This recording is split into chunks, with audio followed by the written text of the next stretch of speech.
What is going on, my reptile junkies?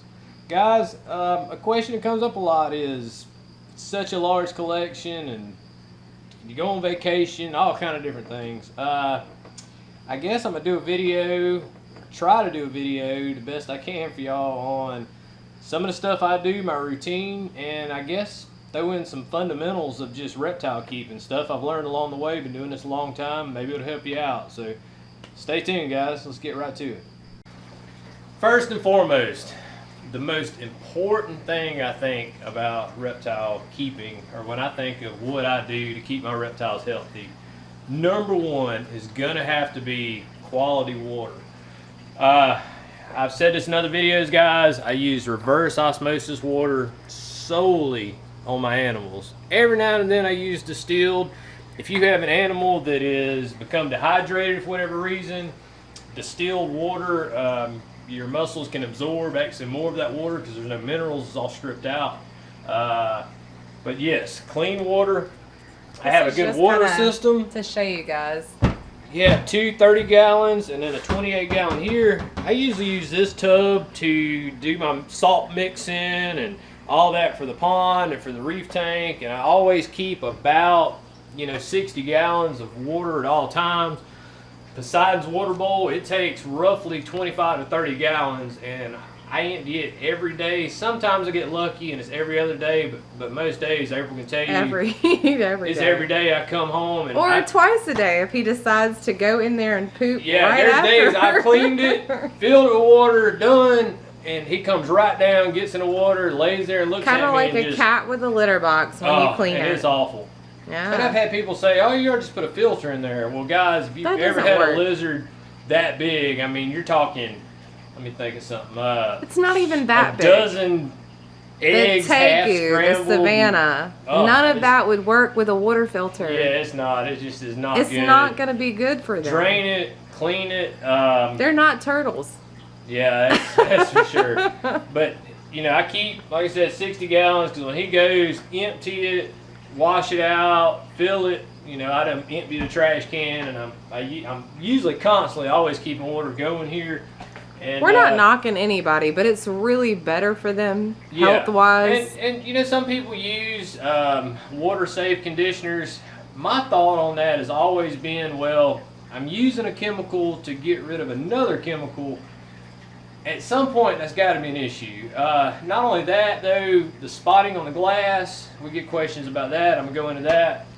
But it's very inexpensive. It's not a huge cost. And I have a total dissolved solid meter, and that's how I kind of keep a check on what's going on with my filters. You go ahead and you need to invest. It's like 20-25 bucks for a good TDS meter. Distilled water has a property of 0. There's 0 dissolved solids in distilled water, so you can use that to check, make sure your total dissolved solid meter is working correctly. But if you buy it by the gallon like we used to, and you have tons of animals, it's a lot more beneficial to buy this. Yeah, there's just, if you got a few animals, that's fine. No comparison. No comparison. But when I do my water checks periodically from this system, I get a 0.3 to a 0.5 max. Once I get over 0.5, I'm going to go ahead and change the filters out in this thing. I've had this system for, I don't know, over a year. I have changed the filters once in this unit. It's a jam up. This is a 100-gallon-a-day unit. Go ahead, if you're buying water, think about it. Walmart's probably the cheapest place you'd get it, 88 cents a gallon. This thing right here was like 150, 160 bucks. I mean, through the course of a year, I don't know how much water you use, but it'll pay for itself. And they have smaller units, 50-gallon-a-day unit. Of course, the price goes down a lot. But absolutely. I guess we're going to go to cleanliness next, but that was my number one on my list, guys, is what it takes to successfully keep reptiles healthy, and a little less headache on yourself is going to be your water. Quality water, number one thing. Let's go to something. Number two thing, guys, in my regiment, or what I would think would be your second biggest thing when it comes to actually keeping your reptiles, and we're going to get into, of course, reptile care, all that, but as far as just once you've got your reptile, you've had him a while, cleanliness is going to always be number two on my list. here's a couple things that I have just laid out that I use as part of my regiment. A good bucket. I have a white bucket, and the orange bucket is always used for bad water, you know, poop, bad substrate.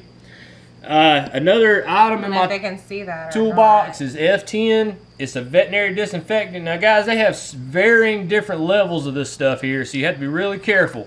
It is actually a type, it's classified as a type of pesticide. So I use a syringe. Hope y'all can see that. 2 milliliters to 2.5 milliliters per gallon of water, and you need to be exact with that stuff. And plus, it costs so much, you don't want to use more than you have to. F10 is also like a contact cleaner. You spray it on. There's various contact times as far as to what it kills. 20 minutes will pretty much kill everything with that F10. They have a pre-mixed version that you can actually just spray in the enclosure and let it be, and it works as kind of a residual cleaner, you know, to keep mold down, and it's just endless. But the F10 products, I got turned on to them about a year or so ago, and ever since I've been using them, it's been awesome. So really check them out. Another thing big on my list is vinegar. And guys, y'all have commented in my videos how clean the glass stays in the enclosures. Well, I owe a lot of that two things. One to the vinegar, the other thing to the reverse osmosis setup. Stripping a lot of the minerals, because the water spots you get on your glass is minerals, is in your water. Everybody's water is different. But if you take the vinegar, wipe it down, of course, remove the animal if you're going to do the whole enclosure. Doing just a front glass or something, I leave mine in there a lot of times, but put the vinegar on, let it sit a minute or so. It'll dissolve that calcium, those mineral deposits. You can wipe them off and then, you know, hose it. Your glass will be like new, and no residual effects to the animal. You know, a lot of these animals have sensitive breathing, sensitive taste buds, and, you know, the only cleaner I use is the F10 now. I used to use bleach, but that and vinegar, and you're good. A good shop vac. I use the big shop vac, guys, for stuff like sucking up water. Now, this one right here I've had forever. April got it for me like God knows how many Father's Days ago. I have sucked out the sump of the saltwater tank. We cleaned the pool out with it. What else have we done with it? I mean, just all kinds of stuff. I mean, this shop vac will not die. I use it to do the monitor. The mangrove now, since we set him up with water, suck all the water out. For my spot clean, I have a smaller unit, and me and April both utilize that thing a lot. This is awesome for small cage cleaning, bearded dragons, urine mastiffs. Yeah, that small any small cages. shop vac is awesome. Leopard geckos. Tote it in. Yeah, the leopard geckos, they're notorious for going in one corner. Constant there. You can go they in, poop constantly. Take you a rag and just kind of dampen the soil, and your spot cleaned. Spot cleaning is a big deal. We do a lot of spot cleaning. A lot of days I come home, I'll go into the reptile room like I'm fixing to take y'all in now. The lights have been off. I run my lights on a reverse photo period, guys. And that helps me out tremendously on my power bill. I started it this past summer in here. Lights off during the day, and I cut them on at night, varying times, and that really helps keep the temperature where it needs to be. Because I mean, during the summer, the hottest part of the day is during the day. I don't want the air conditioner running full tilt. And of course, same difference. During the day, it warms up. The heater keeps it warm. At night, it's going to be really cold. So let's come on inside. Like I was saying, though, at night it's going to be cold. So that's when I'm running my lights. Flip everything on. You see it's a cluttered mess, guys. I just got 1,000 crickets in my local store. It is cluttered too. Yeah. I got food in here. Like this is really bad. Yeah, it's usually, when y'all see a video, I got all this stuff out of here, but now that it's winter, I have to keep this stuff in here. Sometimes I have it on the top shelf, but guys, I'm constantly alternating stuff and moving stuff around depending on what it needs. I hope you can see that. And everything's out because, of course, the lights just are coming on now, so probably catch a lot of stuff. I get like really excited when she's out of her hole. Here you go, the red eye's out. Oh, and then gone. No. The red eye's out. I'll take it for a second. He's out doing his thing. She disappeared on Oh, there's my cave cricket is out before he runs in his hole. Stuff y'all didn't get to see in the reptile room tour. I'll show it to you real quick. They're all disappearing. Yeah, he's going in his hole, the red rump. Anybody else that I can catch? Dumpies. You can catch them anytime. I don't think they have anywhere to hide that big. Getting on through, guys, like I was saying, you know, it's normally not this cluttered when y'all see it, but it's, you know, I've got to keep stuff in here and keep it good. We got done with cleaning, which is number 2 on what I think it takes to successfully keep reptiles. 3rd on my list is going to be a varied diet, variety of food sources. It's a big deal. You can see here's the crickets. I keep a lot of crickets. We have to. My local corner store, when they sell bait, when they get theirs, they get me a box of 1,000. Guys, it usually costs me about $20 for a box of 1,000, and I do every Thursday. I get a new box in, and of course I keep mealworms. You know, a little mealworm colony. I don't separate them. I just pick out the size I want and feed off. And we keep roaches. I keep 2 types of roaches, the Madagascars and then the dubias. Yep. You know, that helps offset our food. And I keep a variety of other things: chicks, rats, mice, different types of foods. I also get staple foods. Like if you show them here, I'll take the camera, grab right there behind the door right there. Some of that staple food. No, I got some that just came in. I'll bring it back in here. I keep staple foods, guys. This juvenile iguana food, I get it off Amazon. Reptile. We feed the iguanas this. The Euromastics, we leave a bowl in there. And I got to put his water bowl back. I even leave a bowl in there for the spiny tail iguana. He seems to eat some of it as well. And we keep bulk dragon food. This is for the juvenile. It's just what I had left over. We'd ordered quite a few jars on Amazon. It's the cheapest I found it. And we leave this stuff in their enclosures all the time. You know, always have a food source of that. And we also do the sugar gliders the same way. Pellet food. Yeah. You know, several others. Anything that we can keep in there. The Euromastics also, we keep the juvenile iguana food in there for them. We use spring mix as their main diet. Yeah, spring mix is a... Anytime that we can keep something in there all the time. I mean, it's just like you guys. When you go to a buffet or whatever, you see stuff, you kind of know what you want. And I've learned that they'll eat that sometimes, and then of course, you know, some of the animals are getting supplemented, like she said, with greens and vegetables and so forth. Some of the never animals their main diet. This getting, is just something to have in there all the time. And some of them are getting crickets and such, but the good thing about that kind of food source there, it doesn't mold up quick, doesn't go bad quick. So you can always just leave a little bit in there for your animal, and you know, and if it there's has a something lot of lacking, vitamins and minerals. Yeah, a lot of this stuff has a lot of if you read the ingredients, there's a lot of good stuff in there. So if they'll eat it, great. And you're just giving them something extra. So that's right. I'm a big believer in varying fresh the is diet. Always best, but this is good for them to have in there as a everyday, just something to have in there if they get hungry and you haven't fed them yet. The and we use, you know, mix the different mixes for the and I can't think of the name right now, for the crested, the same for the Halimahara. The Halimahara eats some of the same stuff as I think the is what it is. Isn't it Pangea? Yeah, Pangea formula, that's right. And the powdered fruit. Yeah.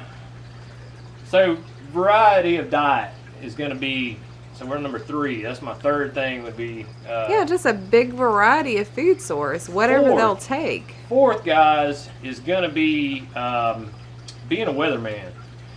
And what I mean by being a weatherman, and I'm going to try to throw some maps up somewhere over here. Every continent, from the U.S. to Africa to Australia to Asia, they have temperate zones, a temperate climate zone, I guess we'll say. And what that actually just means is simply different areas, different regions of that country is going to have a different temperature gradient depending on where it is in that country.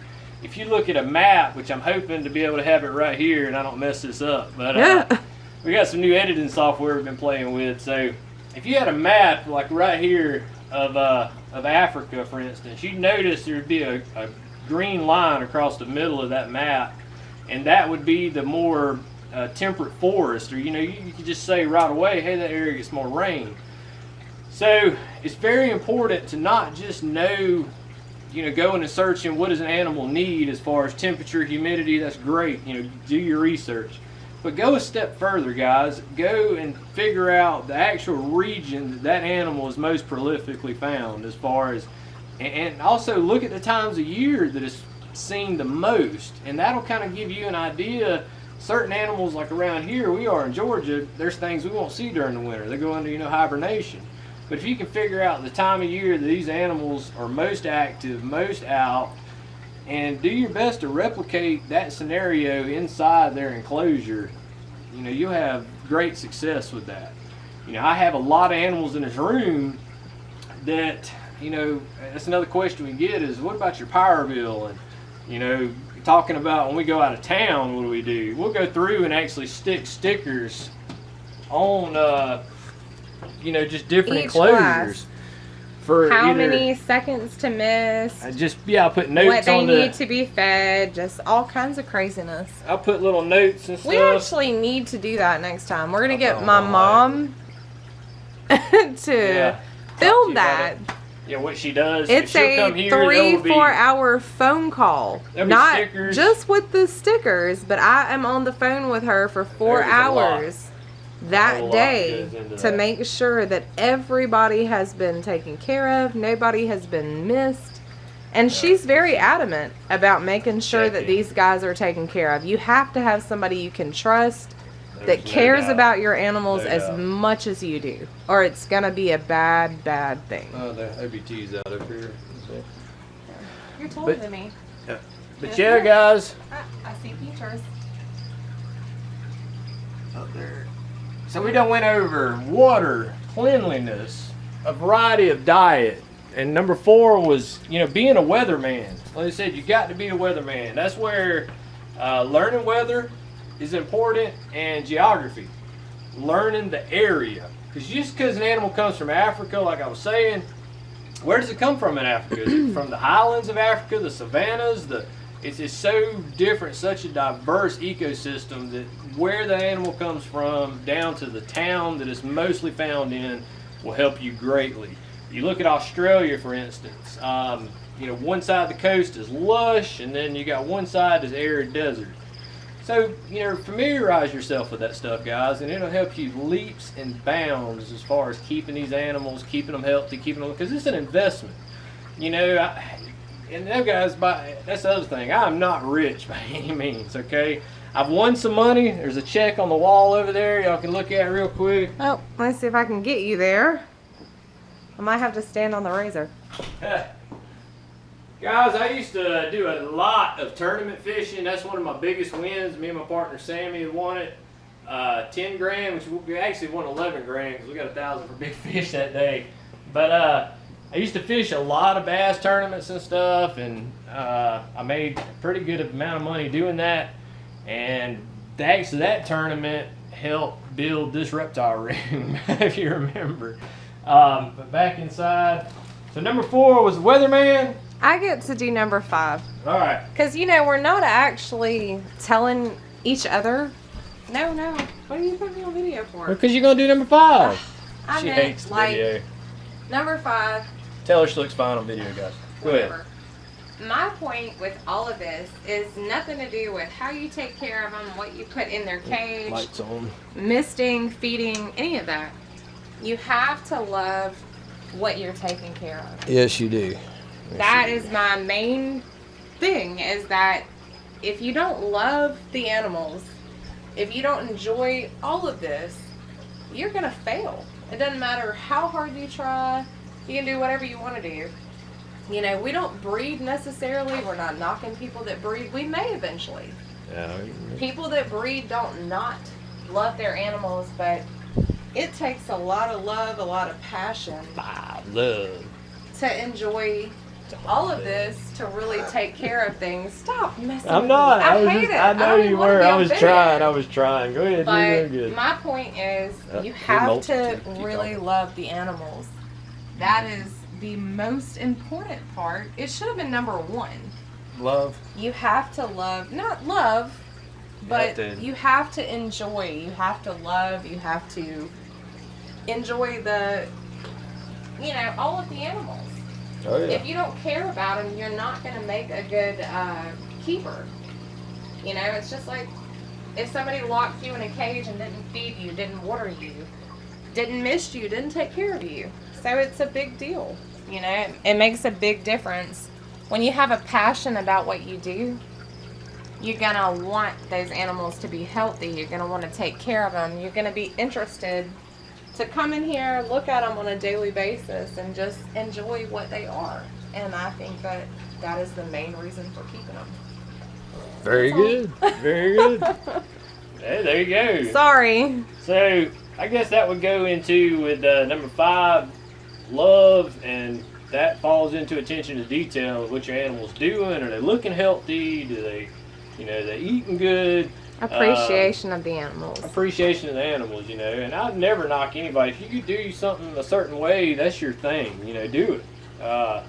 It's amazing all the hate you get. People will be more quick on here to jump and tell you that you're doing it wrong. Yeah. No leopard geckos on sand. But oh my God. When you ask them, okay, well then you make me a video how you keep yours and show me. Oh, it's a totally different story then. They're well, I mean, guys, I've said that before. If you do something a certain way and it works for you, your animal's healthy, keep doing it. We love all of these guys though. And it is a lot too. We enjoy them on a daily basis. This is it's incredible to be able to keep this amount of animals on hand. And I get that too a lot. It's like, well, how do you keep? Well, guys, once you get in a routine of anything, it's just like a never-ending model project for me. But even family too. How do you take care of all this stuff? Just, and work full time like you do. Because I work it's a lot of work. It is, but it's a constant, And some animals in here don't have to have attention every day, even though I do check on them every day. I'll come through though and spot clean, and like I say, it's a never-ending model project. It's no different than somebody likes putting little cars together, drones, or whatever you like to do. Play baseball, soccer, tennis. It's my release. Racing. When I come in from a hard day at work, see April and the kids. From there, it's come out here. And the kids really love this team. And tinker. They're learning a lot. It's a team effort. We all enjoy this. It sure is. Not just me and Trey, but the kids. We all get enjoyment out of these guys. And it is. It's a lot of work. I'm not saying it's not. I spend a lot of money doing this. A lot of time. And it's not even the money. It's the time. But I offset stuff all kind of crazy ways, guys. I get a lot of batteries from my job. I'll keep them batteries, and then I'll take them once a month or every 2 months and recycle them, and I get money for that. That all comes back into the reptiles, And I enjoy being able to bring it, back to you guys. But that was just a couple of things I wanted to go over. I know this video probably running about 20 minutes at this point. I'm going to cut it off here. We had like a bunch of questions, especially in the reptile ring video and stuff, as to how we do things, and I just wanted to give y'all a little bit of insight. I'm going to go through and get one of my buckets. I'll come in here. If the video wasn't so long, like I said, I got that orange bucket. I'll pull water bowls from everybody, take them, F10 them, let them soak, hose them down really, really well, real good rinse process. Bring them back, put them in. Same thing with feeding. Everybody just gets swapped up. Gut load all your insects good. You'll be good. You'll be fine, guys. And I'm here to help you in any way I can. Any questions, leave them below. I'll do my best to answer them. I'll point you in the direction. Hope y'all enjoyed that. Something off the hip I wanted to shoot and put out there for you guys. As always, thanks for watching. Catch you next time, guys.